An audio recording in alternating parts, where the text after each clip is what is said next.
आपण पाहिलं की अक्षरांचे आवाज, जसं अक्षर असेल त्याप्रमाणे त्याचा आवाज आहे. म्हणजे बी चा आवाज ब, नंतर डी चा आवाज ड, काय लिहिलाय फळ्यावर पी चा आवाज आहे ब, चा आवाज आहे ल. म्हणजे ज्याप्रमाणे अक्षराचं नाव आहे त्याप्रमाणेच अक्षराचा आवाज आहे. पण इंग्रजीमध्ये काही अक्षर असे आहेत की त्यांचा आवाज वेगळा आणि त्यांचं नाव सुद्धा वेगळं आहे आणि म्हणूनच आपल्याला इंग्रजी वाचायला अवघड जातं, आपला गोंधळ उडतो. बघा उदाहरणार्थ मी आता फळ्यावर लिहिला आहे, काय लिहिला बघा बरं, सी. बघा CAT काय होईल रे, कॅट होईल. काय होईल, कॅट. आणि CEMENT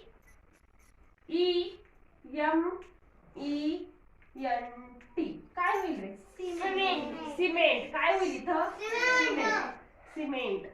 सिमेंट माहिती आहे तुम्हाला, कशासाठी वापरतात, घर बांधण्यासाठी. बघा CAT कॅट, सी चा आवाज आहे क आणि CEMENT सिमेंट. म्हणजे इथं सी चा आवाज आहे क आणि इथं सी चा आवाज आहे स. मग सी ला क केव्हा म्हणायचं आणि सी ला स केव्हा म्हणायचं हे ज्याला लक्षात आलं ना, हा अक्षरांच्या आवाजातील फरक ज्याला लक्षात आला त्याला इंग्रजी वाचन करणं अगदी सोपं जाणार आहे.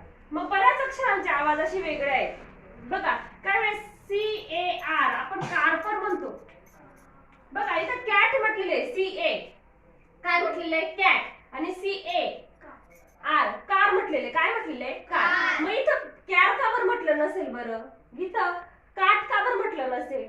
तर काही अक्षरांचे आवाज हे प्रत्येक वेळी, काही अक्षरांचे आवाज काही वेळा हे बदलत असतात आणि तो आवाजातला फरक आपल्याला कळणं खूप महत्वाचं आहे. जेव्हा आपल्याला आवाजातील फरक कळेल तेव्हा 100% इंग्रजी वाचायला आपल्याला अजिबात अवघड जाणार नाही. मग आता आपण ह्या तासाला शिकणार आहोत, अक्षरांचे वेगळे आवाज शिकणार आहोत. बघा काही अक्षर अल्फाबेट मध्ये काही अक्षर वेगळे आहेत आणि त्यांचा आवाज देखील वेगळा आहे. बघा पहिला घेते मी सी. पहिला घेतला मी सी चा आवाज आहे क, सी चा आवाज आहे क. सी चा आवाज स सुद्धा आहे, पण सी ला स केव्हा म्हणायचं हे आपण पुढच्या तासाला बघणार आहोत. आता मात्र सी ला काय म्हणायचं आहे, तुम्ही काय म्हणायचं आहे क. नंतर येतो सी, नंतर जी. जी ला जी म्हणायचं नाही, जी चा आवाज आहे ग, जी चा आवाज आहे ग. उदाहरणार्थ आपण बघा GIRL काय म्हणतो रे आपण याला, GIRL म्हणजे काय, उच्चार काय होतो आपला गर्ल. गर्ल म्हणजे काय, मुलगी. पण बघा GOD गॉड.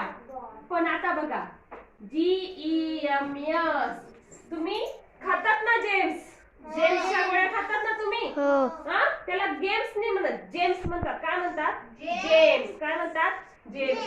बघ खाल्लेत ना त्या गोळ्या तुम्ही, बघा वेगवेगळ्या रंगाच्या असतात. बघा मी इथं जीचा आवाज झालाय ज आणि इथं मात्र जीचा आवाज आहे ग. मग हा आवाजातील फरक आपल्याला कळला पाहिजे. म्हणून पण आता बघा आपली ही वाचनाची सुरुवात आहे, म्हणून जीला आता ज न म्हणता जीला काय म्हणायचं आहे ग. मग जीला ज केव्हा म्हणायचं हे मात्र मी तुम्हाला सांगणार आहे नंतर. पण आता मात्र जीला काय म्हणायचं आहे, तुम्ही ग म्हणायचंय. त्याच्यानंतर कोण येतं सांगा बरं, वेगळा आवाज असणारा यच. Very good. बघा यच, यचा आवाज आहे यचा आवाज आहे आणि म्हणताना काय म्हणतो आपण यच, पण आवाज मात्र आहे त्याच्या पुढे कोणता असा अक्षर आहे, डब्ल्यू. डब्ल्यू चा आवाज आहे त्याच्यानंतर क्यू. क्यू चा आवाज आहे आणि कोण राहिलंय मग वाय. वाय चा आवाज आहे वाय नाही म्हणत आपण, य म्हणतो. बरोबर आहे की नाही. वायचा सुद्धा आवाज बदलत असतो. बघा वायचा सुद्धा आवाज बदलत असतो. समजा मी लिहिला इथं YAWN, यॉन. यॉन म्हणजे जांभई देणे. बरोबर आहे की नाही. किंवा वाचा बरं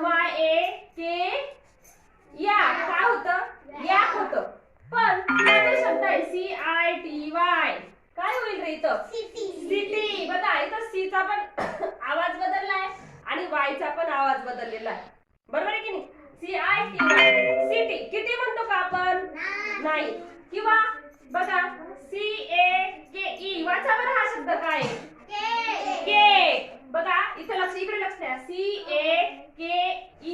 याला काय म्हणतो आपण? केक. बरोबर आहे की नाही? मग हा तुम्ही मागायला इथं आहे, मग आपण कॅक म्हटलं पाहिजे का? नाही.